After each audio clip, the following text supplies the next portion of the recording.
let's do this Pat Buchanan. It's been a long time since we saw Pat Buchanan. People forget, Pat Buchanan used to have a show on MSNBC.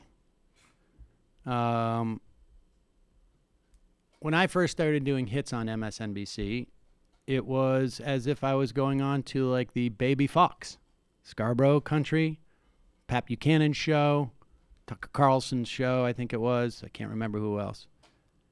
And here is Pat Buchanan on, wow, that is a very flattering picture of him.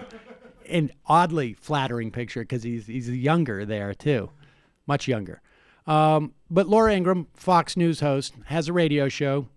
And here he is. I remember in 2004 being in Radio Row and at the Republican National Convention. Or maybe it was it was the Democratic National Convention. And talking to a guy who didn't quite understand what Air America was, I think.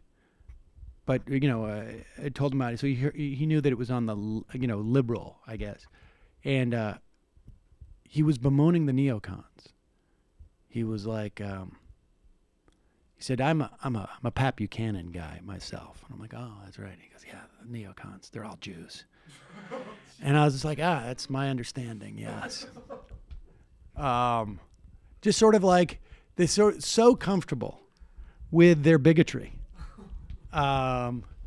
It was stunning, really stunning. I was just like, yeah, tell me more, but I've got to, but here is Pat Buchanan still carrying the same torch he has for the Republican Party for 30 years. Well, more, but it was 92 when he ran as a president under the auspices of a culture war and the really the death of the white race that was taking place. Of course, it takes a long time for the whites. Yeah, the white genocide to take place. And here he is, with a slight twist on what's going on here. This is, we'll unpack this statement because this is really sort of unbelievable. We give 1.3 million green cards, which I think is way too many. Every year in the United States. Most Americans polled think it's either keep it the same or lower the number. And 90% of these are folks coming from what you might call the second or the third world. And people are fundamentally basically good, but there's no doubt there's a greater difficulty in assimilating people from different civilizations and cultures and ethnicities and races in the United States than other folks. And we know this is true. African Americans have been here since 1619. They've helped build and create the nation. They're part of its culture and history. And yet we haven't fully assimilated African American citizens. At the same time, we're bringing in millions and millions of people. We're conducting an experiment, which, to me, I'm a pessimist. It's not working, it seems to me. But Ms. Harris, what does she say? I mean, she's virtually in the first part of that comment she made, she's calling for open borders. That's the end of countries.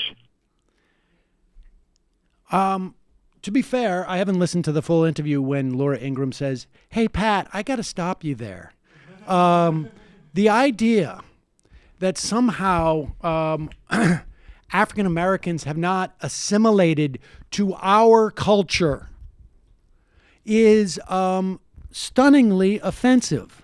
And the idea that African Americans, have not blended in with white people enough yet and have not adopted white culture after all we did to beat it into them, literally, is really offensive, Pat.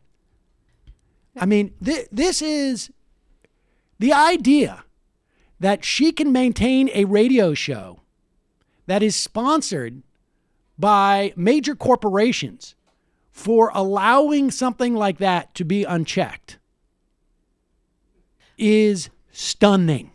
I will say I was a little surprised when Kamala Harris said, no nations, no borders, fuck law and order. She's really pandering to the far left there. Even if Kamala Harris said that, that would be a second order issue. They want to criticize that, but the idea of claiming that African Americans their presence is somehow some other to America. Like America existed as a white nation. We brought them in as like in the annex. And the idea that they, the idea that that American culture does not include black people is beyond, it's beyond offensive. It is the idea that Coca-Cola or whatever it is going to advertise on Laura Ingram's show. The idea that somebody can have media critiques and support the outlet that pays her money? Really? Yeah, I think the slave states and then the subsequent Jim Crow South assimilated black people exactly to the extent they wanted to. Yeah, and just the idea that somehow African Americans have not assimilated to our culture. Where is he living? They created the good parts of our culture. Let's be real. That's just stunning to me. It's a white nationalist sentiment. Yeah, and when he talks about civilization, that just goes back to all those ideas about the West as this civilization that have been constructed fairly recently as part of the right-wing authoritarian white nationalist program. It's bullshit.